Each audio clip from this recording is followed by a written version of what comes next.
Bismillahirrahmanirrahim. Assalamualaikum warahmatullahi wabarakatuh.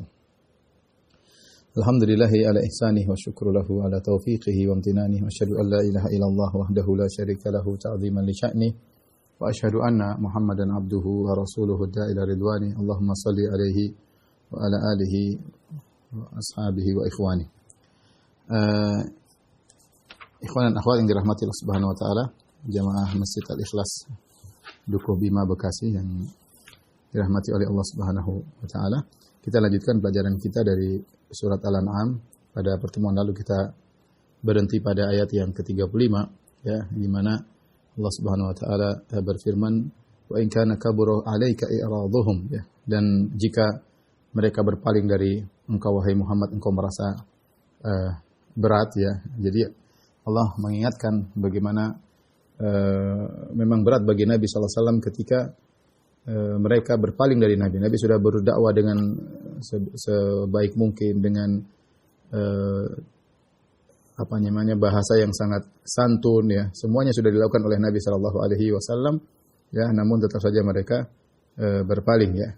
Dan Allah kabarkan bahwasanya di antara sebab mereka berpaling karena mereka seperti orang yang sudah mati ya.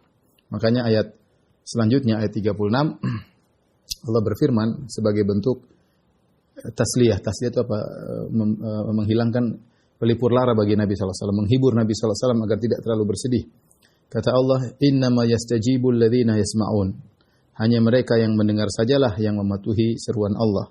"Wal mauta yab'atsuhumullahu tsumma ilaihi yurja'un." Adapun orang-orang yang sudah mati, maka Allah akan bangkitkan mereka dan kepada Allah lah mereka akan dikembalikan. Ini adalah pelipur lara dari Allah kepada Nabi sallallahu alaihi wasallam ketika Nabi bersedih, merasa berat.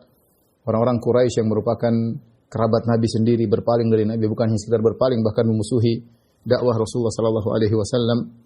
Maka dan Rasulullah terus berharap agar mereka dapat hidayah, tapi Allah menjelaskan ya, yang bisa mengambil manfaat dari dakwahmu hanyalah orang-orang yang mendengar, yaitu yang mendengar untuk menerima ya.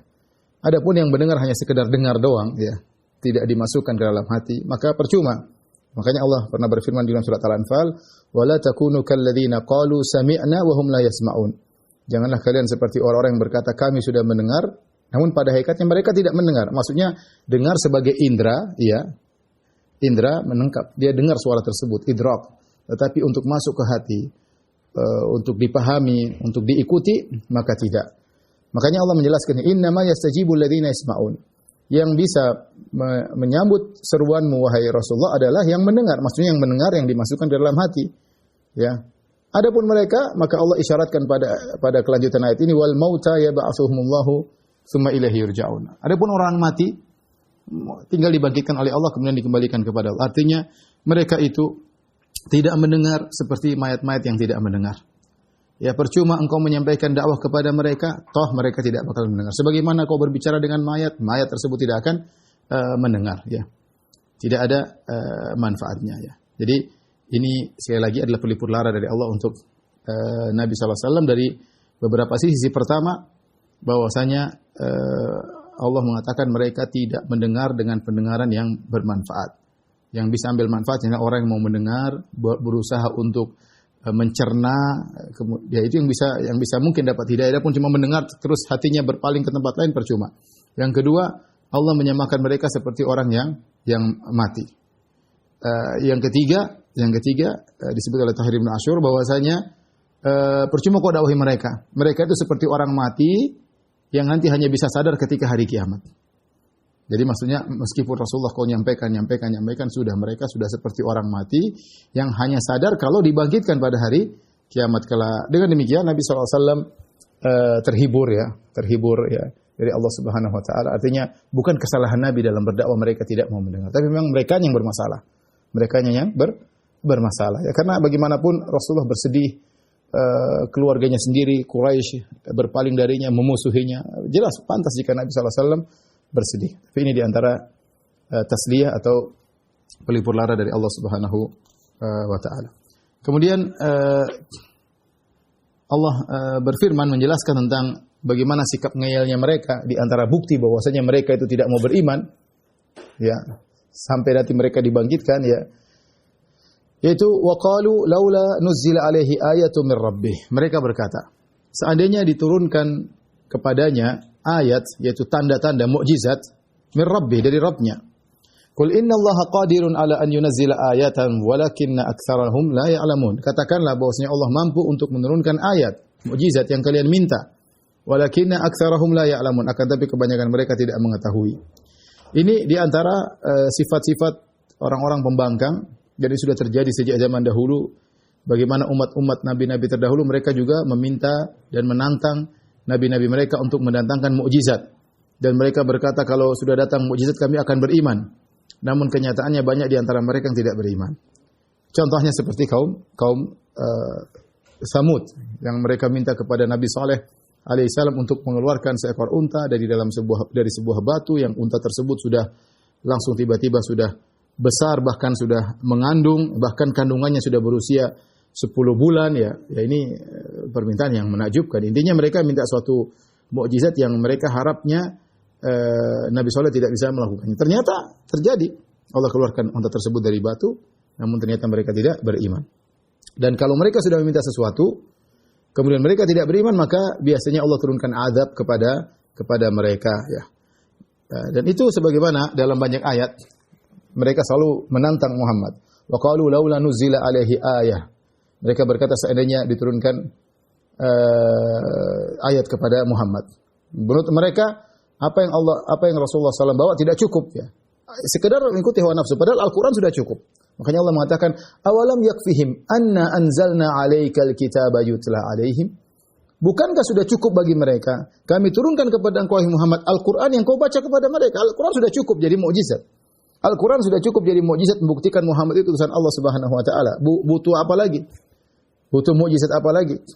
Dan subhanallah, Allah Subhanahu wa taala memberikan mukjizat kepada Nabi sallallahu alaihi wasallam atau ayat-ayat tanda-tanda kebesaran Allah Subhanahu wa taala, ya, tanpa diminta oleh orang Quraisy. Dan bahkan mungkin lebih hebat daripada ini yang apa yang mereka minta, ya. Tapi mereka tidak beriman, ya. Contoh Allah Subhanahu wa taala menjadikan bulan terbelah. Iqtarabatis sa'atu wa syaqqal qamar. Bulan terbelah, mukjizat kepada Nabi sallallahu alaihi wasallam. Dan mukjizat Isra Mi'raj mereka juga tidak beriman. Mukjizat yang berkaitan kepada Nabi sallallahu alaihi wasallam seperti air keluar dari jari jemari Nabi sallallahu alaihi wasallam. Mukjizat Nabi mengabarkan tentang hal yang masa depan. Ya, mukjizat Rasulullah SAW bercerita tentang masa lalu yang tidak ada yang pernah mengetahuinya. Banyak hal yang Allah berikan mukjizat, ya, kepada Nabi lewat Al-Qur'an atau yang lainnya tanpa mereka minta. Ya. Maka ketika mereka minta, tidak harus Allah penuhi permintaan mereka. Contoh seperti yang Allah sebut dalam surat Al-Isra ayat 90 sampai 93. Ini contoh ide mereka minta mukjizat sesuai dengan ide mereka. Wa qalu lan nu'mina laka hatta tafjura lana minal ardi yanbu'a. Mereka berkata, wahai Muhammad, kami tidak akan beriman kepada engkau sampai kau keluarkan mata air dari bumi. Ya, karena mereka tinggal di Mekah, daerah yang kering, mereka ingin banyak mata air sana sini, di sana sini indah. Keluarkan. Kalau kau bisa keluarkan mata air seluruhnya, kami akan beriman. Au takuna laka jannatun min nakhilin wa 'inabin fatufajjirul anhara khilalaha tafjira. Atau Muhammad, kalau kau ingin kami beriman, kau harus memiliki kebun-kebun yang indah yang berisi korma-korma, anggur-anggur, di sela-selanya ada sungai yang mengalir, ya. Baru kami beriman. Adapun kau begini enggak punya apa-apa, miskin, kemudian berdakwah. Atau mereka mengatakan, "Au tusqita as-samaa'a kama zamta 'alaina kisafan, au ta'tiya billahi wal malaikati qabila." Wahai Muhammad, atau kau bilang kalau kami tidak beriman kau akan datang hari kiamat dan yang lainnya. Sudah, itu langit jatuhkan timpakan kepada kami. Jatuhkan timpakan kepada kami, ya. Ya. Atau kalau kau ingin kami beriman, datangkanlah Allah dan malaikat di hadapan kami, akan bisa ngomong sama Allah, bisa ngomong sama malaikat, ya. Au yakuna laka baitun min zukhrufin au tarqa fis sama' wa lan nu'mina liruqiyyika hatta tunzila alaina kitaban naqra'ah. Atau wahai Muhammad, kalau kau ingin kami beriman, ya kau harus punya rumah yang mewah dari emas dan perak. Atau kau naik ke langit, kami lihat kau naik ke langit sampai di atas langit terus kau bawa Al-Qur'anmu turun, kami baca, baru kami beriman. Ini ide mereka. Kata Allah, Rasulullah berkata, kata Allah, "Qul subhana rabbi hal kuntu illa basyara rasula." Katakanlah, wahai Muhammad, subhana rabbi, maha suci Rabbku, aku ini hanya manusia biasa, ya. Ya, jadi Ikhwan dan akhwat yang dirahmati Allah Subhanahu wa taala. Jadi mereka punya banyak ide, persyaratan kalau mereka beriman, Muhammad ikutilah permintaan kami ingin begini, kami ingin begitu, kami ingin begini. Sebenarnya mukjizat yang Allah sudah berikan sudah cukup. Timbul pertanyaan, kenapa Allah tidak memenuhi permintaan mereka? Ada beberapa kemungkinan. Yang pertama, mukjizat yang Allah berikan sudah lebih daripada cukup. Ya. Terbelahnya rembulan sudah lebih dari cukup. Al-Quran sudah lebih dari cukup. Allah tantangkan satu Al-Quran seperti Al-Quran mereka enggak mampu. Allah tantang lagi sudah 10 surat, mereka tidak mampu. Allah dah tantang lagi 1 surat, mereka tidak mampu. Sudah cukup. Mereka pakar bahasa Arab, pakar balaghah, mereka sudah cukup harusnya beriman. Belum lagi tentang hal-hal gaib yang Rasulullah SAW kabarkan tentang masa depan dan terjadi. Belum lagi tentang cerita-cerita masa lalu yang Rasulullah SAW kabarkan dan tidak ada yang mengetahui kecuali misalnya Bani Israel, namun ternyata terbukti benar. Banyak hal, ya. Belum lagi akhlak Nabi SAW yang luar biasa yang merupakan mukjizat di depan mata mereka, ya. Itu semua sudah cukup sehingga tidak perlu ada tambahan lagi. Kemudian kenapa Allah, ini pertama, karena sudah cukup. Yang kedua, kenapa Allah tidak penuhi permintaan mereka? Kedua, kalau seluruh permintaan mereka dipenuhi, ya berarti tidak ada lagi beriman kepada yang gaib. Ya, seakan-akan kalau gitu apa hikmahnya Allah memberi ujian di atas muka bumi? Kalau semua orang meminta sesuatu, maka Allah kabulkan, maka itu berarti tidak ada lagi kewajiban beriman kepada yang gaib. Semua yang mereka beriman adalah sesuatu yang nyata. Maka hikmah dari ujian itu sudah hilang kalau begitu caranya. Berarti Allah tidak akan memuji alladzina yu'minuna bil ghaib, orang yang beriman kepada yang gaib, karena semuanya nampak. Semuanya nampak. Ini yang kedua, kenapa Allah tidak penuhi permintaan mereka. Yang ketiga, kenapa Allah tidak meminta permintaan mereka? Terkadang permintaan mereka bukanlah dalil bahwasanya Muhammad utusan Tuhan. Ya, contoh tadi, ya Muhammad, kalau kau ingin kami beriman kepada engkau, kau harus punya rumah yang mewah. Emang kalau punya rumah mewah berarti utusan Tuhan? Belum tentu. Banyak yang punya rumah mewah, banyak raja-raja, bukan utusan Tuhan. Tadi takunu laka jannatun min nakhilin wa 'inabin fatufajjiru al-anhara khilalaha tafjira. Kau punya kebun-kebun dari korma, dari anggur, kemudian ada sungai mengalir di tengah-tengahnya. Taib, kalau orang punya kebun seperti itu, apakah dia pasti utusan Tuhan? Bukan juga. Oleh karenanya, kenapa Allah tidak kabulkan? Karena di antara permohonan-permohonan mereka tidak pantas sudah dijadikan sebagai ayat-ayat dan mukjizat. Tapi yang berikutnya, ya, kalaupun Allah kasih mereka seperti yang mereka minta, yang ini yang berbahaya, dikhawatirkan mereka tidak beriman meskipun sudah diberikan ayat, ya, karena mereka punya syubhat, kata mereka itu sihir. Makanya ketika Allah berfirman tentang terbelahnya rembulan, iqtarabatis sa'atu wa syaqqal qamar wa iyyaru ayatan yu'ridu wa yaqulu sihrum mustamir. Ketika setiap mereka melihat tanda kebesaran Allah Subhanahu wa taala, yu'ridu, mereka berpaling, wa yaqulu sihrum mustamir. Kata mereka ini sihir Muhammad yang tidak pernah berhenti. Sihir Muhammad yang tidak pernah berhenti. Dengan demikian percuma Rasulullah SAW Allah penuhi permintaan mereka, mereka pasti mengatakan ini sihir. Nah, kalau mereka sudah tetap tidak beriman meskipun sudah dipenuhi permohonan mereka, saatnya Allah turunkan azab. Dan Allah tidak, kata Allah di sini, walakinna aktsarahum la ya'lamun. Allah mampu menurunkan semuanya, walakinna aktsarahum la ya'lamun, namun kebanyakan mereka tidak mengetahui, yaitu di antaranya anak keturunan mereka nanti ada yang beriman kepada Allah Subhanahu wa taala. Allah tidak ingin turunkan apa yang mereka minta. Kalau mereka tidak beriman ketika itu, Allah turunkan azab dan mereka akan musnah. Namun Allah tidak turunkan karena di antaranya mereka meskipun kafir nanti anak-anak mereka banyak menjadi mujahidin. Jadi jangan mereka tidak dibasmi oleh Allah Subhanahu wa taala, tidak diazab. Yang kedua, banyak di antara mereka yang nantinya beriman meskipun belakangan, ya. Jadi permohonan mereka tersebut tidak dipenuhi oleh Allah Subhanahu wa taala. Ya. Ini ayat berikutnya. Dan mereka ketika mohon, mereka dengan perkataan yang sombong, kata mereka, wa qalu laula nuzila alaihi ayatun mir rabbih. Kata mereka, coba kalau diturunkan kepadanya ayat tanda-tanda kebesaran, tanda-tanda dari Rabb-nya. Dari Rabb-nya. Padahal Rabb-nya Nabi itu Allah Subhanahu wa taala juga diakui orang musyrikin. Mereka mengakui tentang Allah Subhanahu wa taala, terlalu banyak ayat menunjukkan akan hal ini. Tapi ketika mereka mengucapkan, coba diturunkan ayat dari Tuhannya, seakan-akan Tuhannya Nabi bukan Tuhan mereka. Ini adalah kata-kata sombong yang diucapkan ke hadapan Nabi sallallahu alaihi wasallam. Setelah itu Allah berfirman, ya. Wa ma min dabbatin fil ardi wala ta'irin yatiru bi janahihi illa umamun amsalukum. Kata Allah Subhanahu wa taala, tidak ada binatang-binatang melata yang di atas muka bumi, ya.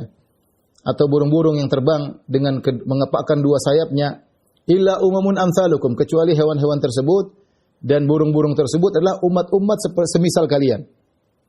Ma faratna fil kitabi min syai'. Tiadalah kami meninggalkan suatu pun dalam Alkitab. Tsumma ila rabbihim yuhsyarun, kemudian mereka akan dikembalikan kepada Rabb mereka. Baik, perhatikan di sini Allah menyebutkan setelah itu bahwasanya di alam wujud ini ada binatang-binatang di atas muka bumi ya, dengan berbagai macam model hewan, dan ada juga hewan-hewan yang ada terbang di udara, burung-burung dengan berbagai macam modelnya dan bentuk-bentuknya ya. Kata Allah Subhanahu wa taala, illa umamun amsalukum. Ini hewan-hewan makhluk ini tidak lain kecuali seperti umat-umat seperti kalian. Mereka juga umat-umat sebagaimana kalian umat. Sini khilaf di kalangan para ulama. Apa yang Allah samakan?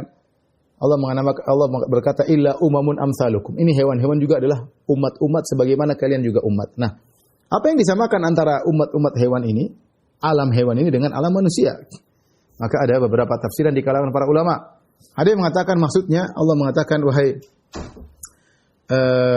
manusia sekalian ya, bahwasanya sebagaimana kalian suatu umat makhluk Allah yang Allah beri rezeki ya, yang Allah sediakan prasarana dan sarana, yang Allah ciptakan kalian ya, maka demikian juga hewan tersebut. Hewan tersebut adalah alam tersendiri.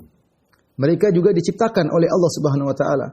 Mereka juga ditanggung rezekinya oleh Allah Subhanahu wa taala. Mereka juga diberi hidayah, petunjuk bagaimana mereka bisa menjalankan kehidupan mereka, mencari makan dan yang lainnya dengan insting yang Allah pasang pada mereka. Ya, sebagaimana kalian begitu, hewan-hewan juga demikian. Ini tafsiran pertama. Tafsiran yang kedua ada yang mengatakan mereka hewan-hewan adalah seperti kalian wahai manusia. Maksudnya apa? Mereka juga bertabiat macam-macam. Kita bicara ada hewan yang ganas, ada hewan yang baik, ada hewan yang lembut, ada hewan yang begini, ada hewan yang berkhianat. Nah, manusia juga demikian. Berbagai macam model-modelnya juga ada. Ini pendapat dari sebagian ahli tafsir. Jadi mereka sama seperti kalian. Ada yang mengatakan mereka sama seperti kalian, dan ini pendapat yang kuat, yaitu bahwasanya sebagaimana kalian akan dibangkitkan dan akan dikumpulkan di padang mahsyar dan akan dikisas, maka demikian pula hewan-hewan akan dibangkitkan, dikumpulkan di padang mahsyar dan juga akan dikisas. Sebagaimana di akhir ayat Allah mengatakan, "Tsumma ila rabbihim yuhsyarun." Kemudian kepada Rabb mereka lah mereka akan dikumpulkan. Ini dalil bahwasanya semua hewan akan dikumpulkan. Ya. Ini dikuatkan dengan ayat yang lain, ya, seperti firman Allah Subhanahu wa taala, "Wa idzal wuhusyu husyirat." Tatkala binatang-binatang buas dikumpulkan. Kita tahu binatang ada dua. Ada hewan wahsyiyah, ada hewan wahsy, ada hewan alif ya. Hewan wahsy yaitu hewan yang buas, dan hewan alif adalah hewan yang jinak. Ketika Allah mengatakan wa idzal wuhusyu husyirat, tatkala hewan-hewan buas dikumpulkan di padang mahsyar, kalau hewan buas dikumpulkan apalagi hewan-hewan yang jinak ya, dikumpulkan semuanya. Jadi ikhwan dan akhwat, kalau kita dibangkitkan bukan cuma sendirian, kita akan lihat banyak hewan. Bahkan sebenarnya Allah mengatakan seluruh hewan-hewan yang pernah hidup di zaman dahulu semuanya akan dibangkitkan. Burung-burung yang pernah hidup di zaman dulu mungkin sudah punah akan didatangkan oleh Allah Subhanahu wa taala. Hari yang sangat dahsyat. Dzalika yaumun majmu'ul lahun nas wa dzalika yaumun mashhud. Ya, hari tersebutlah hari di mana seluruh manusia dikumpulkan, itu hari yang dipersaksikan. Qul innal awwalina wal akhirin lamajmu'una ila miqati yaumin ma'lum. Katakanlah bahwasanya yang dari pertama sampai yang terakhir semua akan dikumpulkan pada hari yang sangat dahsyat tersebut yang sudah ditentukan oleh Allah Subhanahu wa taala. Dan ternyata ini cuma bukan berlaku pada manusia, berlaku juga pada hewan. Ya. Seandainya dinosaurus benar-benar ada, mungkin dia akan muncul di padang mahsyar, tapi kita enggak tahu benar atau tidak pernah ada di dinosaurus. Tapi intinya hewan-hewan yang pernah ada semuanya akan dibangkitkan. Demikian di dalam hadis Rasulullah SAW pernah berkata kepada Abu Dzar ketika ada dua kambing saling bertanduk. Kata Rasulullah SAW, ya Abu Dzar, ya, fima tantatihan, ya Abu Dzar, kau tahu kenapa mereka dua kambing itu saling bertanduk-tandukan? Kata Abu Dzar, Allahu a'lam, Allah yang lebih tahu, kami tidak tahu. Ya, kata Rasulullah SAW, innaka la tadri, walakin Allah yadri. Kau tidak tahu, tapi Allah tahu kenapa mereka saling tanduk-tandukan. Fasayaqdhillahu bainahuma, dan pada hari kiamat Allah akan menghakimi mereka berdua. Demikian dalam hadis dalam Sahih Muslim, hadis Abu Hurairah. Rasulullah SAW berkata, la tu'addunna al-huquqa ila ahliha yaumal qiyamah hatta yuqada li syattil jalha min asyattil qarna. Sungguh kalian akan benar-benar mengembalikan hak-hak orang pada hari kiamat kepada pemilik hak tersebut. Ya, sampai-sampai jangankan kalian, bahkan hewan, Allah akan mengembalikan hak, yaitu kambing yang tidak bertanduk, ketika di dunia ditanduk oleh kamu yang bertanduk, maka dia akan menuntut haknya pada hari kiamat kelak. Ya, jadi Allah ingin menunjukkan keadilan. Hewan saja Allah akan kisos, apalagi manusia. Ya, yang hewan kalau bertanduk kadang-kadang kita tidak pedulikan, kita cuekin, tapi ternyata ada urusannya di akhirat. Illa umamun amsalukum. Mereka sama dengan kalian, sama-sama di kumpulan di padang mahsyar, sama-sama di sidang. Cuma bedanya hewan ketika sudah di sidang, sudah selesai, nampak keadilan, Allah berkata kuni turaba, jadilah kalian tanah, selesai. Adapun manusia tidak selesai.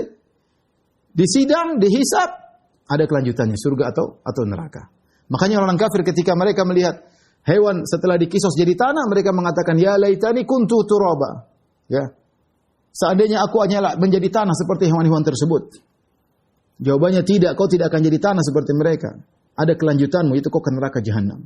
Makanya orang-orang kafir yang musyrikin, mereka di dunia lebih buruk daripada binatang ternak, dan mereka di akhirat juga nasib mereka lebih buruk daripada binatang ternak.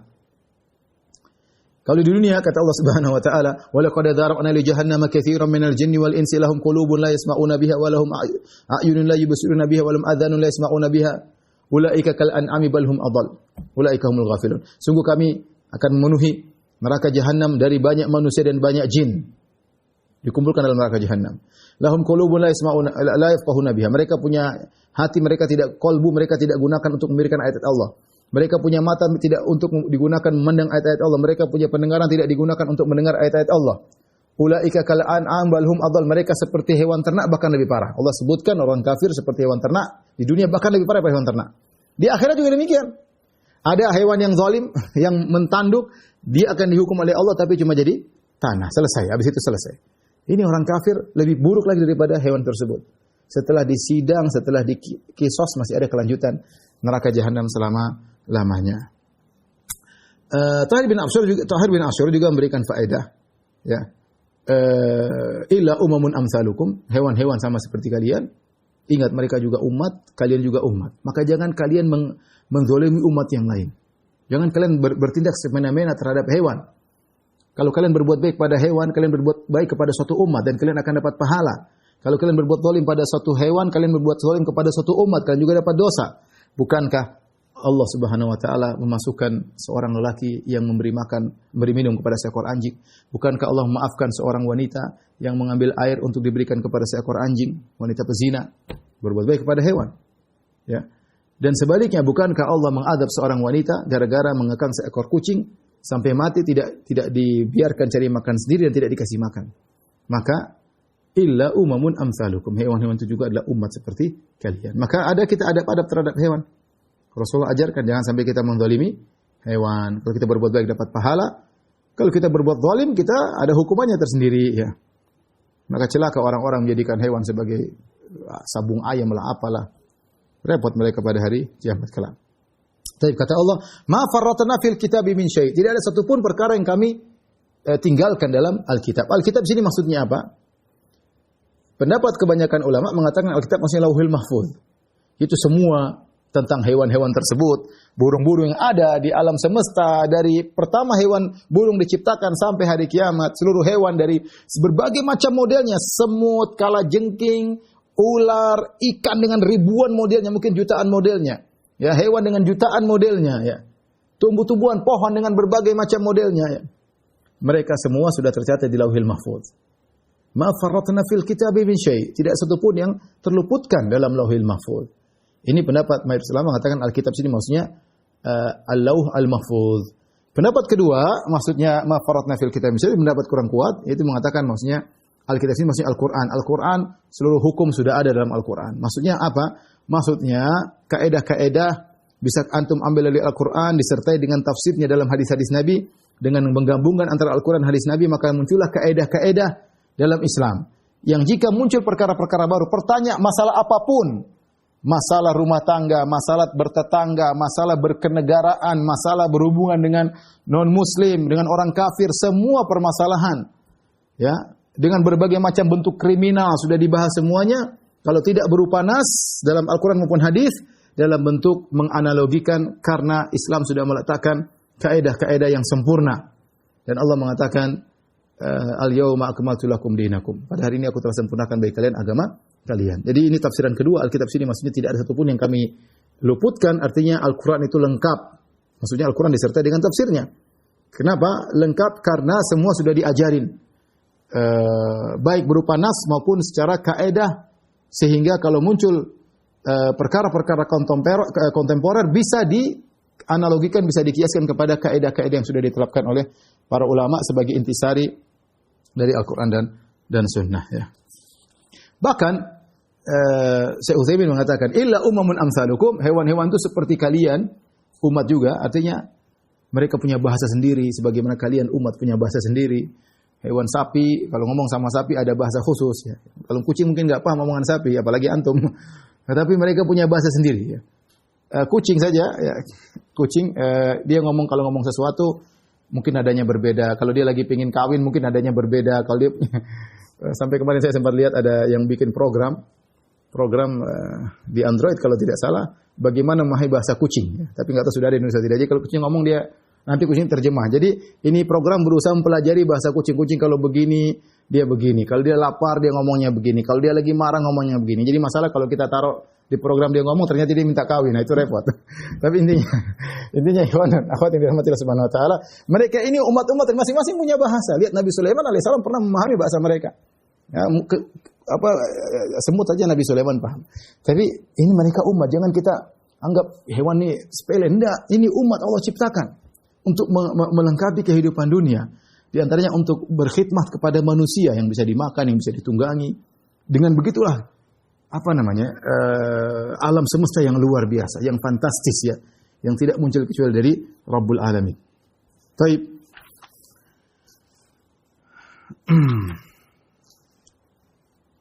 Kita lanjutkan ayat berikutnya. Walladzina kadzdzabu biayatina summun wa bukmun fidz dzulumat. Kata Allah Subhanahu wa taala, dan orang-orang yang mendustakan ayat-ayat kami yaitu summun bukmun ya. Summun itu peka, tuli, tidak bisa mendengar. Bukmun yaitu bisu, fidz dzulumat ya. Fidz dzulumat, mereka di dalam dalam kegelapan-kegelapan ya. Ya. Yaitu Allah Subhanahu wa taala ya menyatakan mereka seperti orang yang tuli ya, seperti orang yang bisu ya. Tuli seakan-akan tidak pernah mendengar ayat-ayat Allah Subhanahu wa taala. Jadi sudah disampaikan ayat, hadis bahasa Arab lagi dan mereka pakar bahasa Arab. Ya, kalau kita ceramain misalnya orang Indonesia pakai ayat ya, mungkin kita bilang dia enggak paham ya. Masuk cuma dengar aja seperti dia suara tapi dia enggak paham. Tapi ini orang Arab, mereka orang Arab, pakar bahasa Arab, ahli bahasa Arab, ahli balaghah. Kemudian Nabi menyampaikan ayat-ayat, mereka seakan-akan tidak mendengar. Makanya dikatakan summun, bukmun, seakan-akan ada sumbat yang ada di telinga mereka ya. Bukmun yaitu mereka tidak mengucapkan kebenaran. Sebagian mereka mengakui dari hatinya bahwasanya ini benar, tapi dia tidak mau ungkapkan. Bukmun, setan yang bisu. Tidak mau membela Nabi sallallahu alaihi wasallam, takut ditinggal oleh jamaahnya. Takut kedudukannya jatuh, takut dikatakan meninggalkan tradisinya. Padahal sebagian mereka tahu betul tentang kebenaran ucapan Nabi sallallahu alaihi wasallam. Ya. Dan itu banyak kisah-kisahnya dalam sirah nabawiyah. Bagaimana seorang musyrik kemudian dia mendengar dan dia tahu itu benar tapi dia tidak mau mengikuti ya, tidak mau mengikuti ya. Seperti Al-Walid bin Mughirah, dia tahu ini perkataan Muhammad luar biasa. Tapi ditentang sama Abu Jahal, ente jangan puji-puji Muhammad. Ente adalah orang Bani Makhzum yang paling tua di antara kami. Kalau kau ikut Muhammad, semua orang akan ikut Muhammad. Ya sudah kalau gitu. Enggak, kau tidak boleh hanya sudah. Harus sekarang sesuatu yang bantah Muhammad. Sampai Allah turunkan surat Al-Muddathir. Dia sudah tahu benar, Muhammad itu benar. Akhirnya dia mikir gimana cara membantah Muhammad. Innahu fakkara wa qaddar faqutila kaifa qaddar thumma qutila kaifa qaddar thumma nadhar thumma abasa wa basar thumma adbara wastakbar faqala in hadza illa sihrun yu'thar. In hadza illa qaulul bashar. Dia mikir, sebentar, saya bilang apa ya? Kalau bilang syair, orang nggak ada yang percaya. Kalau bilang ini orang, dia mikir.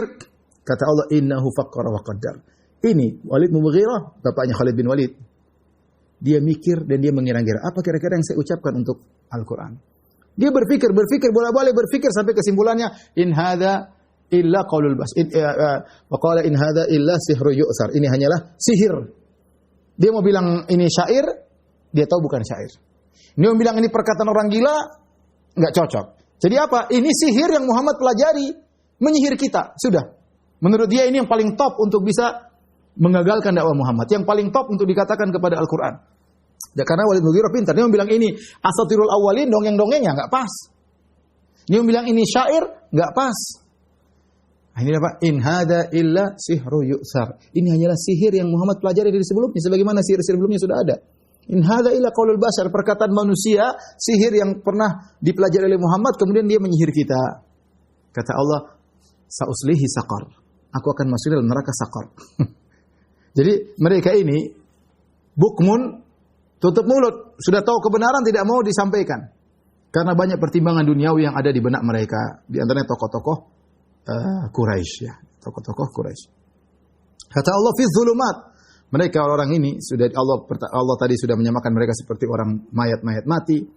Mereka tidak mendengar, mereka tuli, mereka bisu, mereka dalam kegelapan fi dzulumat. Kegelapan sini bisa ditafsirkan dengan dua tafsiran. Tafsir yang pertama yang ini lebih kuat adalah berupa maknawi, yaitu mereka benar-benar dalam kejahilan, dalam gelap gulita, sampai cahaya Al-Quran tidak bisa membuat mereka bisa memandang dan bisa melihat. Benar-benar dalam kesesatan, ya. Seakan-akan fi dzulumat, dalam kegelapan, seakan-akan kegelapan tersebut meliputi mereka dari segala arah. Ini kalau kita tafsirkan dzulumat di sini maksudnya adalah makna yang majazi. Atau kita bilang dzulumat sini makna yang hakiki, sebagaimana disebut oleh Al-Qurtubi, maksudnya mereka nanti di hari kiamat kelak dalam kegelapan yang bertubi-tubi, ya.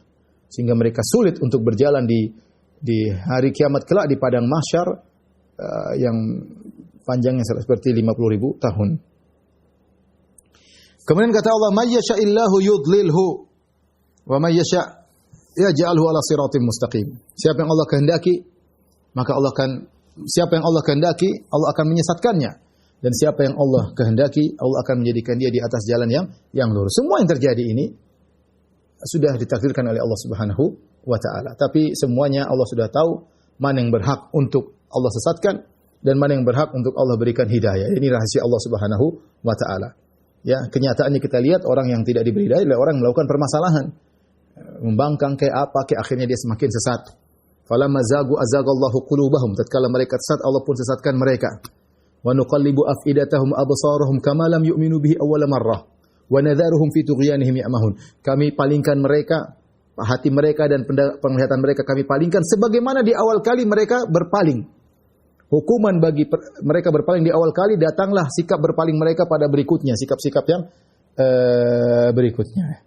Ya.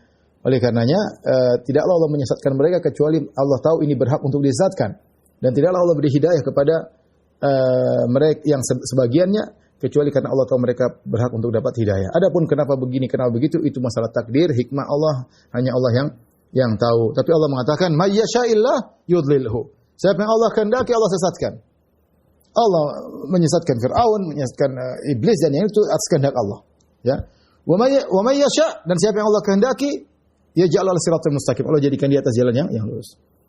Maka kita berharap agar kita termasuk orang yang dikehendaki oleh Allah untuk berada di jalan yang lurus. Ini semua Allah lakukan dengan hikmah, ya.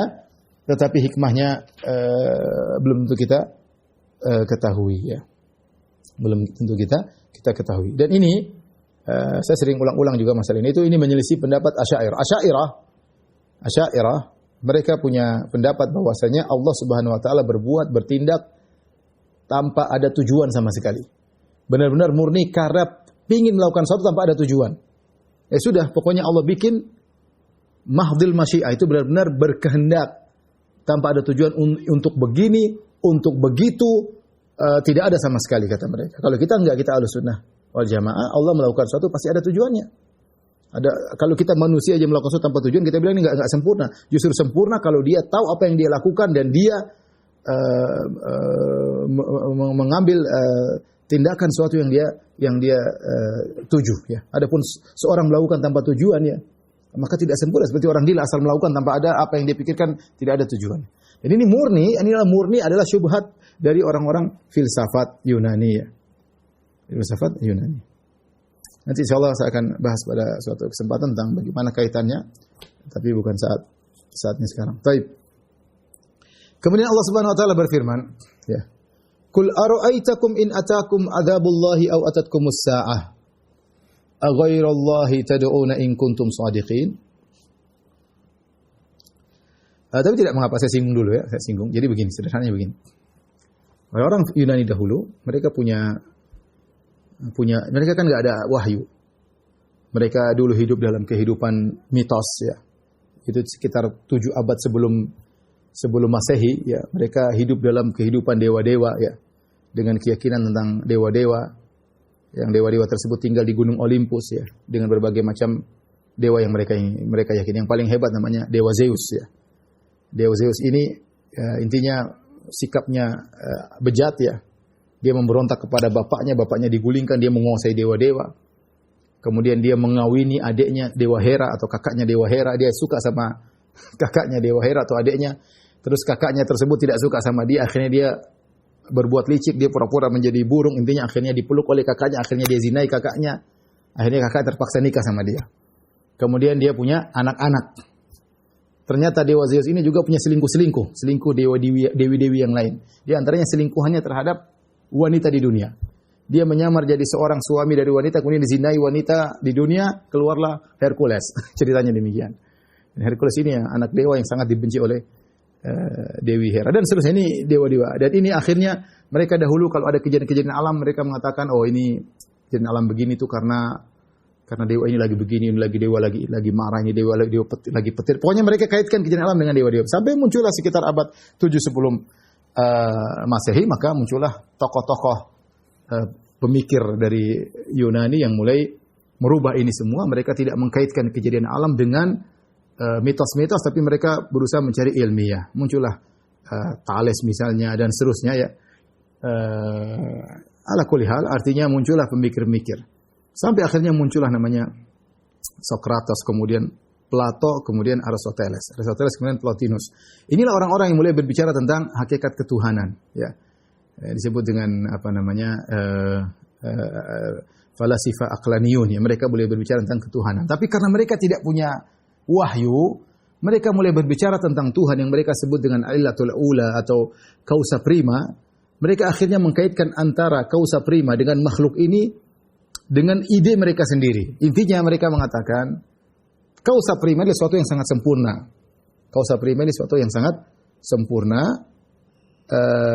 sehingga kemunculan makhluk dari Causa Prima ini ya, bukan atas kehendak Causa Prima, tetapi kemunculan makhluk dari Causa Prima ini adalah suatu konsekuensi dari kesempurnaan sang Causa Prima.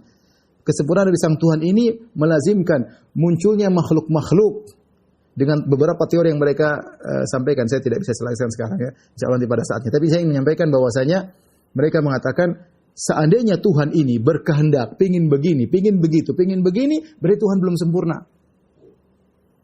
Saya ulangi. Mereka ini, Plato, kemudian Aristoteles, kemudian Plotinus, mereka punya keyakinan, Tuhan ini kalau kita bilang Tuhan yang maha sempurna ini mengatakan dia ingin melakukan sesuatu karena tujuan tertentu, berarti dia ketika itu tidak sempurna, dia hanya bisa sempurna kalau tujuannya tercapai. Ini logika, murni logika. Akhirnya mereka mengatakan apa? Tuhan melakukan tanpa kehendak. Tuhan melakukan tanpa ada tujuan maksudnya. Tanpa ada tujuan tertentu. Karena kalau Tuhan melakukan sesuatu ada tujuan, berarti dia hanya sempurna kalau tujuan tersebut tercapai. Maka mereka bikinlah teori misalnya teori al-faid dan macam-macam teori-teori yang mereka bikin. Intinya bahwasanya makhluk-makhluk terjadi itu bukan karena keinginan Tuhan, tapi dia merupakan konsekuensi dari kesempurnaan Tuhan. Saking sempurnanya Tuhan ini, muncullah makhluk-makhluk yang ada. Sehingga mereka mengatakan makhluk dan Tuhan adalah sama-sama azali. Tidak boleh makhluk belakangan baru Tuhan. Karena kalau makhluk muncul belakangan baru Tuhan, Tuhan tidak sempurna. Ya, terlalu jauh saya berbicara. Ya. Tapi intinya ikhwan, mereka ini orang Asy'ariyah terjebak dengan syubhatnya orang-orang filsafat sehingga mereka punya syarat Tuhan itu tidak boleh melakukan dengan tujuan tertentu. Maha suci Allah dari tujuan kata mereka. Maha suci Allah dari tujuan. Ya. Kalau kita ya aneh Tuhan melakukan tidak punya tujuannya. Dalam Al-Quran banyak sekali Allah mengatakan untuk begini, untuk begitu, untuk begini, untuk begitu. Banyak sekali. Dan Allah tidak melakukan sesuatu kecuali karena hikmah. Makanya Allah disebut Al-Hakim, yang melakukan sesuatu dengan hikmah. Ya, ada tujuan. Wa ma khalaqtul jinna wal insa illa liya'budun. Tidaklah aku ciptakan jin dan manusia kecuali untuk beribadah kepadaku. Ada tujuannya. Makanya kalau sudah terjebak dengan filsafat, repot. Banyak ayat yang harus ditakwil karena mereka sudah punya syarat Tuhan. Insyaallah saya akan bahas suatu saat bagaimana mereka bahkan syarat Tuhan tidak boleh ada perubahan, syarat Tuhan tidak boleh bergerak. Ini mereka ambil dari mana? Tidak boleh bergerak, mereka ambil dari Aristoteles. Tidak boleh ada perubahan, mereka ambil dari Plato. Tadi tidak boleh Tuhan punya tujuan, ini diambil dari tokoh-tokoh filsafat tadi yang saya sebutkan. Dan kita tahu orang Yunani makanya lebih sesat daripada teologinya Yahudi dan Nasrani. Lebih sesat. Karena teologi Yahudi Nasrani meskipun ngawur, tetapi masih ada cahaya wahyu yang sudah dirubah-rubah. Adapun orang-orang filsafat ini murni, tidak ada cahaya wahyu sama sekali sehingga mereka menggunakan otak mereka yang penuh keterbatasan. Lain halnya kalau mereka berbicara tentang misalnya masalah biologi atau masalah fisika, kimia, oke lah, karena itu dibangun atas sesuatu yang dilihat. Tapi kalau bicara gaib, mau pakai apa? Apa standar untuk memikirkan yang gaib? Baik, kita lanjutkan. Allah Subhanahu wa taala berfirman, "Qul ara'aitakum in atakum adzabullahi aw atatkumus sa'a ghairallahi tad'una in kuntum shadiqin." Ayat 40. Katakanlah, "Qul ara'aitakum", ara'aitakum artinya akhbiruni atau akhbirni, kabarkanlah kepadaku. Terangkanlah kepadaku. In atakum adzabullahi, wahai kaum Quraisy kalian. Katakanlah Muhammad kepada mereka. Terangkanlah kepadaku. In atakum adzabullah. Jika datang kepada kalian siksaan Allah kepada kalian, au atatkumus sa'a, atau datang hari kiamat, aghairallahi tad'una in kuntum shadiqin, apa kalian akan menyeru kepada selain Allah jika kalian benar-benar jujur? Tentu tidak. Ini seakan-akan Rasulullah berbicara tentang sesuatu yang mereka pasti mereka lakukan, yaitu apa? Dalam kondisi terdesak mereka pasti ingat Allah. Wa idza raqibu fil fulki da'allaha mukhlishina lahuddin. Ketika mereka berlabuh di lautan kemudian ombak yang besar, kemudian mereka ikhlas berdoa kepada Allah Subhanahu wa taala. Falamma najaa minal barri idza hum yusyrikun. Kalau mereka kembali ke daratan, nyaman lagi mereka berbuat syirik kembali. Jadi, tapi mereka dalam kondisi darurat, dalam kondisi terdesak, mereka ingat kepada Allah, ini suatu hal yang pasti. Makanya ketika Nabi disuruh bertanya, seakan-akan bertanya tentang suatu hal yang pasti mereka lakukan. Qul ara'aitakum in atakum adzabullahi aw atatkumus saa'ah aghairallahi tad'una in kuntum shadiqin. Katakanlah kepadaku, kabarkan kepadaku, wahai Abu Jahal dan teman-temannya. Seandainya kalian ditimpa dengan azab yang pedih lagi dalam kondisi sulit, kalian minta kepada siapa sih? Pasti kepada Allah. Kalau sehingga datang hari kiamat, kalian minta tolong sama siapa? Kalian akan meninggalkan Lata, Uzza, Hubal, Manat, kalian tinggal semuanya. Kalian akan hanya minta kepada Allah. Makanya bal iyyahu tad'un. Kalian kalau dalam kondisi terdesak, kalian selalu minta kepada Allah. Fayakshifu ma tad'una ilaih. Lantas Allah Subhanahu wa taala menghilangkan kesulitan yang kalian rasakan. Insya'a jika Allah berkehendak, wa tansawna ma tusyrikun, ya, dan kalian meninggalkan seluruh sembahan-sembahan yang kalian sekutukan. Di sini tansaun, saya sering sampaikan, nisyan dalam bahasa Arab bisa artinya zuhul, lupa, bisa artinya tark, meninggalkan. Ini maksudnya mereka pun meninggalkan sembahan-sembahan mereka, mereka tidak minta kepada sembahan-sembahan mereka, tapi mereka hanya minta kepada Allah Subhanahu wa taala. Dari sisi inilah muncul perkataan sebagian ulama seperti Syekh Muhammad bin Abdul Wahhab rahimahullahu taala bahwasanya kaum musyrikin Arab lebih baik daripada kaum musyrikin di sebagian kaum musyrikin zaman sekarang. Bukan dari segala sisi, tapi dari sisi ini. Kenapa? Karena kaum musyrikin Arab jahiliyah dahulu kalau mereka dalam kondisi terdesak bisa dipastikan mereka berdoa kepada Allah. Buktinya adalah Abu Jahal. Abu Jahal ketika dalam perang Badar, dia berkata, antum bisa buka dalam tafsir firman Allah Subhanahu surat Al-Anfal, ya, in tastaftihu faqad ja'akumul fath. Ketika Allah berbicara tentang perang Badar, Allah mengatakan jika kalian minta keputusan, sungguh telah datang Allah beri keputusan kepada kalian. Antum baca tafsir ayat itu, Abu Jahal ketika mau perang Badar dia berkata, dia berdoa kepada Allah, dia tidak berdoa kepada Hubal, Lata, Uzza, Manat, tidak. Dia mengatakan Allahumma ayyuna aqta'ulir rahim wa ja'ana bima lam na'rif fa'ahinhul ghadata. Dia mengatakan, ya Allah, aku atau Muhammad yang paling lebih memutuskan silaturahmi.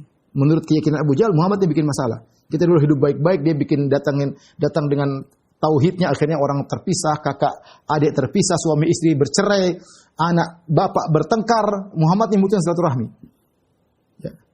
Wa atana bima lam na'rif, kemudian dia mendatangkan perkara yang kami tidak perkenal dari nenek moyang kami. Maka Abu Jahal berdoa, dia pintar. Dia bilang, Allahumma, ya Allah.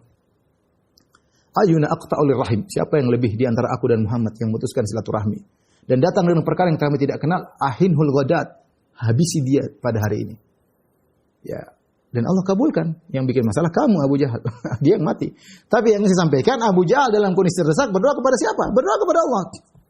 Makanya dari sisi sini, dari poin inilah, makanya Syekh Muhammad bin Wahab rahimahullah berkata bahwasanya kaum musyrikin mereka dalam kondisi terdesak minta kepada Allah, dalam kondisi lapang mereka lupa kepada Allah. Sebagaimana sementara sebagian orang-orang musyrikin zaman sekarang dalam kondisi terdesak malah lupa kepada Allah, malah meninggalkan Allah, maka malah berdoa kepada ya Husain, ya Husain, ya Ali, ya Ali, ya Fatimah, ya Fatimah, ya Abdul Qadir Jailani, ya Ahmad Al-Badawi, ya Sunan Fulan, Wali Fulan dalam kondisi terdesak. Lebih parah mana? Lebih parah orang sebagian musyrikin zaman sekarang. Ini bukan omong kosong, ini beneran. Ya. Sampai kemarin ada klip video yang ketika pesawat dalam kondisi parah, ya Ali, ya Ali, ya Ali. Panggil Ali bin Abi Thalib. Ya akhi, Muhammad sallallahu alaihi wasallam perang Badar berdoa kepada Allah. Tidak bisa apa-apa dia. Berdoa sampai selendangnya jatuh. Kemudian sekarang kita ya Ali, Ali, ya Husain, Husain.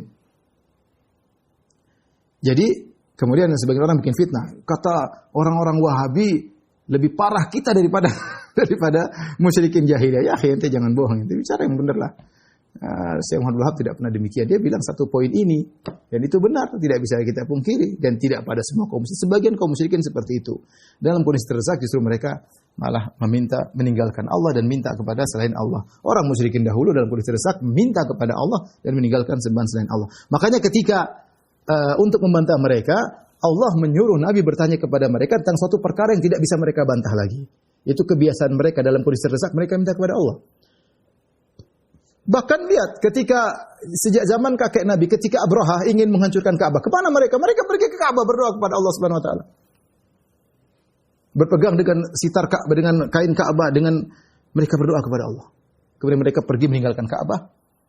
Akhirnya Allah hancurkan tentara bergajah. Dari dahulu mereka seperti itu. Makanya kul ara'aitakum in atakum adzabullah. Katakanlah, kabarkanlah kepadaku wahai Abu Jahal dan teman-temannya. Kalau datang azab Allah kepada kalian, kalian minta tolong sama siapa sih? Kalau datang hari kiamat, kalian minta tolong kepada siapa sih? Jujur ya, in kuntum shadiqin, jujur, jangan bohong-bohong. Bal iyyahu tad'una. Bukankah kalian minta kepada Allah? Maka Allah menghilangkan kesulitan kalian dan kalian meninggalkan Tuhan-Tuhan kalian. Sembahan-sembahan kalian. Di sini nisyan artinya adalah tark, ya, meninggalkan. Bisa juga maknanya melupakan, bisa jadi ya. Melupakan sembahan-sembahan kalian selain Allah. Jadi nisyan terkadang artinya meninggalkan, artinya terkadang lupa ya, terkadang lupa. Adapun kalau dikatakan nasullaha fanasiyahum, mereka meninggalkan Allah maka Allah pun meninggalkan mereka. Jadi jangan dibilang mereka lupa kepada Allah, lupa kepada mereka. Allah tidak pernah lupa. Ya. Tapi maksudnya Allah meninggalkan mereka sebagaimana mereka meninggalkan Allah ketika di dunia. Seperti firman Allah Subhanahu wa taala, "Fal yauma nansakum kama nasu liqa'akum," kata Allah Subhanahu wa taala, "Hadza in fadhuku bima nasitum liqa'a yaumikum hadza inna nasinakum." Rasakanlah azab yang kalian meninggalkan hari pertemuan kalian, sesungguhnya pada hari itu kami meninggalkan kalian. Baik, ini dalil bahwasanya orang-orang dalam kondisi terdesak dikabulkan permohonannya oleh Allah Subhanahu wa taala. Dan ini adalah konsekuensi rahmat Allah Subhanahu wa taala. Jika dalam kondisi terdesak maka Allah mengabulkan permohonan mereka. Sama seperti orang zalim. Orang zalim juga kalau berdoa kepada Allah dikabulkan. Dalam riwayat walau kana kafiran, meskipun dia kafir.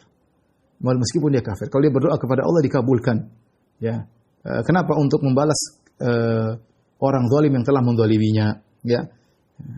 Orang terdesak dikabulkan, demikian orang zalim juga dikabulkan permohonannya. Taib, kemudian Allah melanjutkan ya. Firman Allah selanjutnya, dan ini juga hiburan kepada Nabi sallallahu alaihi wasallam, wa laqad arsalna ila umamin min qablika fa akhadnahum bil ba'sa'i wad dharra'i la'allahum yatadarra'un. Kata Allah, sungguh kami telah mengutus rasul-rasul kepada umat-umat sebelum engkau wahai Muhammad. Ya, kemudian kata Allah Subhanahu wa taala, fa akhadnahum bil ba'sa'i wad dharra'. Kemudian mereka mendustakan. Setelah mereka mendustakan, kami pun timpakan kepada mereka bil ba'sa'i wad dharra', dengan kesempitan dan kemudaratan.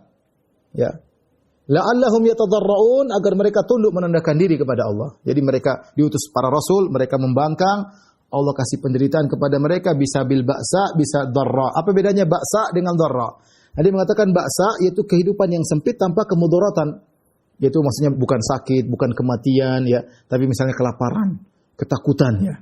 Kalau darra kemudaratan, entah kematian, entah apa kayak penyakit kayak, entah bencana alam kayak, ini kemudaratan. Ada yang mengatakan al-ba'sa berkaitan dengan tubuh, ad-dharra berkaitan dengan atau al-ba'sa berkaitan dengan harta, ad-dharra berkaitan dengan musibah yang terkena tubuh ya. Tapi intinya Allah berikan kepada mereka bencana-bencana ya, menimpa kepada mereka, kata Allah la'allahum yatadarraun, agar mereka sadar dan mereka tunduk kepada Allah.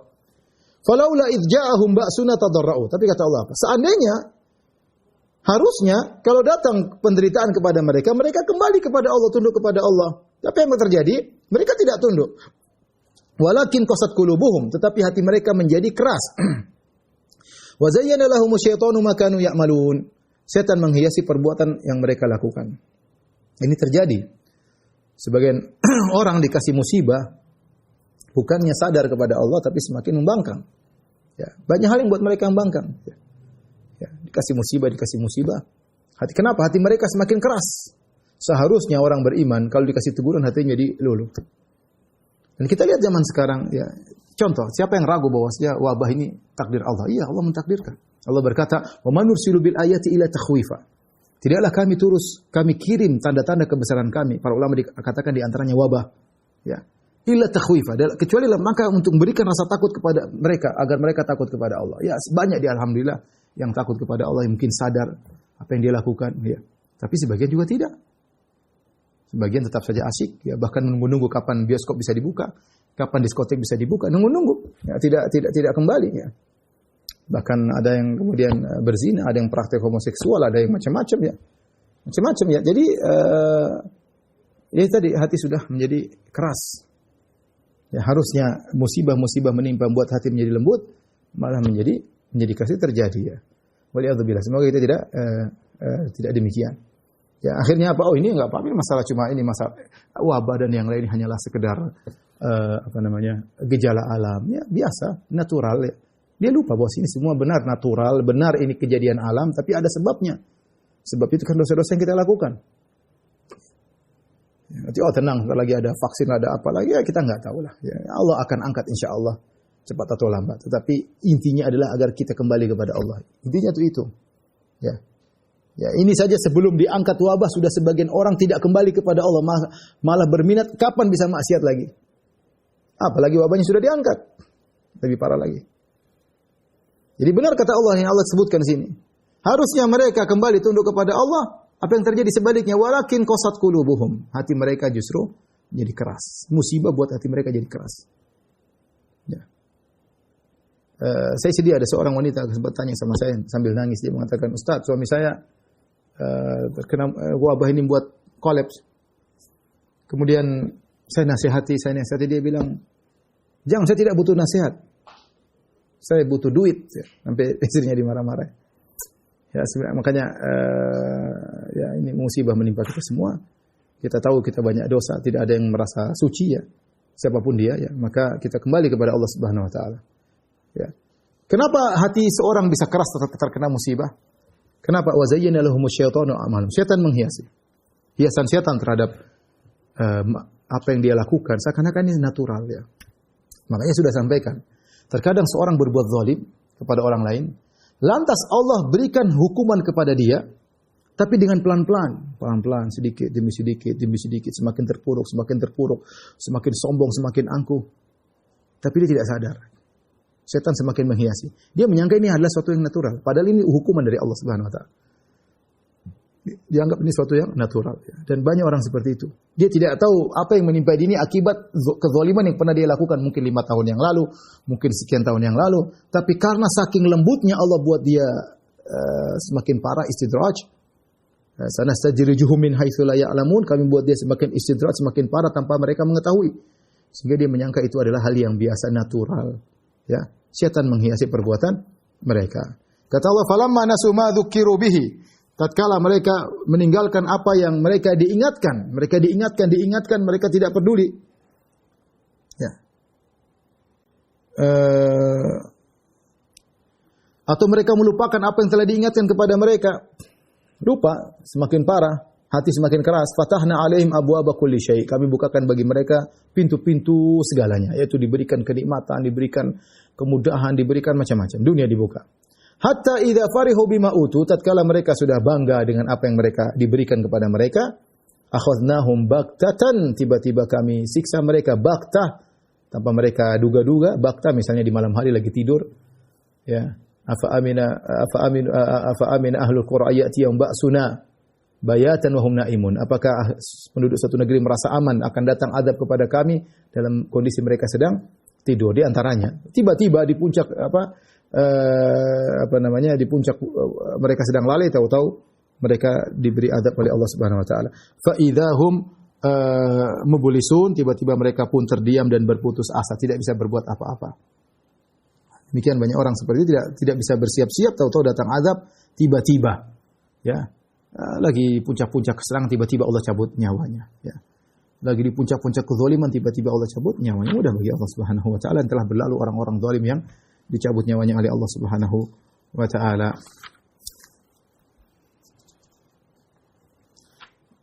Baik, kita lanjutkan. Kata Allah, faquti adabirul qaumil ladzina zalamu walhamdulillahirabbil alamin. Maka kata Allah Subhanahu wa taala, maka orang-orang zalim tersebut dimusnahkan sampai akar-akarnya. Quti artinya dipotong, dabir artinya orang terakhir. Jadi Allah menceritakan ada orang seperti itu, suatu kaum yang Allah kasih peringatan, mereka semakin parah, tidak kembali kepada Allah, maka Allah habisi mereka sampai seakar-akarnya, sampai yang paling terakhir di antara mereka. Dabir itu orang yang paling terakhir. Faqutia, terputuslah, terpotonglah orang yang paling terakhir dari orang-orang zalim. Kemudian kata Allah, walhamdulillahirabbil alamin. Segala puji bagi Allah. Allah memuji dirinya setelah dia memberikan hukuman kepada mereka. Supaya kita tahu bahwasanya segala yang Allah putuskan adalah dengan kebijakan Allah, dengan keadilan Allah Subhanahu wa taala. Ya. Jadi Allah melakukan sesuatu ada tujuan, ya. Kalau Allah melakukan sesuatu tanpa tujuan, ngapain Allah memuji dirinya? Allah memuji dirinya karena Allah melakukan sesuatu dengan tujuan yang indah, dengan hikmah yang indah. Yang hikmah tersebut bukan untuk kepentingan Allah, tapi untuk kepentingan manusia itu sendiri. Ya. Kemudian Allah berfirman lagi. Qul ara'aytum in akhadallahu sam'akum wa absarakum wa khatama ala qulubikum man ilahun ghairullahi ya'tikum bih. Unzur kaifa nusarriful ayati tsumma hum yasdifun. Kata Allah, katakanlah, terangkanlah kepadaku, jika Allah Subhanahu wa taala mencabut pendengaran kalian, dan Allah mencabut penglihatan, tidak bisa lihat lagi, tidak bisa mendengar. Wa khatama ala qulubikum, dan Allah tutup hati kalian. Man ilahun ghairullah ya'tikum bih? Siapa di antara sembahan-sembahan kalian selain Allah yang bisa mengembalikan penglihatan kalian, bisa mengembalikan pendengaran kalian, bisa membuka lagi hati kalian? Tidak ada, kalian sudah tahu hal ini. Ini sama. Kembali kepada Allah menyuruh Nabi berhujjah untuk membantah mereka dengan satu perkara yang mereka tidak bisa pungkiri. Yaitu orang-orang musyrikin tahu tentang rububiyah Allah. Mereka tahu yang membuat mereka bisa melihat, bisa mendengar adalah Allah. Makanya Rasulullah bertanya, Allah suruh Rasulullah tanya kepada mereka, kalau mata mereka dicabut yang kembaliin siapa? Kalau mereka dijikan tuli yang kembalikan siapa? Ya, hanya Allah yang bisa. Unzur kaifa nusarriful ayati tsumma hum yasdifun. Lihatlah, kami telah memperlihatkan tanda-tanda kami. Nunawi, nusarrif artinya kami berikan berbagai macam model, tanda-tanda kebesaran kami. Tsumma hum yasdifun, kemudian mereka berpaling juga. Jadi Allah Subhanahu wa taala ketika mendatangkan dalil-dalil untuk beriman banyak. Sanurihim ayatina fil afaq. Ya. Kami akan nampakkan kepada mereka bagaimana tanda-tanda kebesaran kami. Dan tanda kebesaran Allah banyak. Wa fi anfusikum afala tubsirun. Pada diri kalian tidak kalian bisa melihat bagaimana keagungan Allah dalam diri kita. Bagaimana makhluk yang luar biasa, bagaimana mata, bagaimana proses pencernaan, bagaimana proses pernapasan, bagaimana proses peredaran darah, luar biasa, bagaimana saraf-saraf yang di mata kita, banyak sekali. Ya, banyak sekali ya. Saya tanya dokter lebih tahu. Lihatlah bagaimana alam hewan yang luar biasa, bagaimana langit yang luar biasa. Ini semua tanda-tanda kebesaran Allah. Allah beri nunawwi, nusarrif, maksudnya kami bikin berbagai macam model dengan harapan kalau kamu tidak bisa beriman dengan yang ini, bisa beriman dengan yang ini. Kalau tidak bisa beriman ini, bisa beriman dengan yang itu. Banyak hal yang bisa bikin seorang beriman. Kalau semuanya tidak bisa lagi, parah berarti. Melihat ini tidak beriman, melihat itu tidak beriman. Dengan Al-Quran tidak beriman, tidak beriman, sudah parah. Semua hum yasdifun, kemudian mereka berpaling. Makanya Allah mengatakan mereka berpaling karena mereka memang tidak mau. Kalau mereka mau beriman, mereka akan dapatkan. Tapi mereka berpaling untuk menghindar. Tidak mau menerima kenyataan bahwasanya Al-Quran itu hak. Tidak mau menerima kenyataan. Kita lanjutkan sedikit lagi, masih berkaitan. Qul ara'aitakum in atakum adzabullahi baghtatan aw jahratan hal yuhlaku ilal qaumudz zalimun. Katakanlah, kabarkanlah kepadaku, jika datang kepada kalian azab Allah secara tiba-tiba, au jahratan atau secara terang-terangan. Tiba-tiba misalnya tadi di malam hari, jahratan terang-terangan di hadapan mereka, tiba-tiba tsunami datang, tiba-tiba gempa datang, tiba-tiba meteor jatuh misalnya. Jadi jahratan mereka lihat. Kalau baghtatan itu tiba-tiba misalnya ketika tidur tahu-tahu mati ya. Hal yuhlaku ilal qaumudz zalimun. Bukankah tidakkah yang dibinasakan kecuali orang yang zalim itu orang musyrikin. Zalim di sini maksudnya musyrik karena orang berbuat kesyirikan adalah orang yang zalim. Bahkan kesyirikan adalah kezaliman yang terbesar ya, kezaliman terbesar karena menempatkan sesuatu tidak pada tempatnya, menyamakan makhluk dengan Allah sama-sama diibadahi ya. Wallahu ta'ala bishawab. Demikian saja yang saya sampaikan, kurang lebihnya saya mohon maaf. Kepada para jamaah Masjid Al-Ikhlas Duku Bima. Insyaallah kita bertemu di kesempatan yang lain. Wabillahi taufiq wal hidayah. Assalamualaikum warahmatullahi wabarakatuh.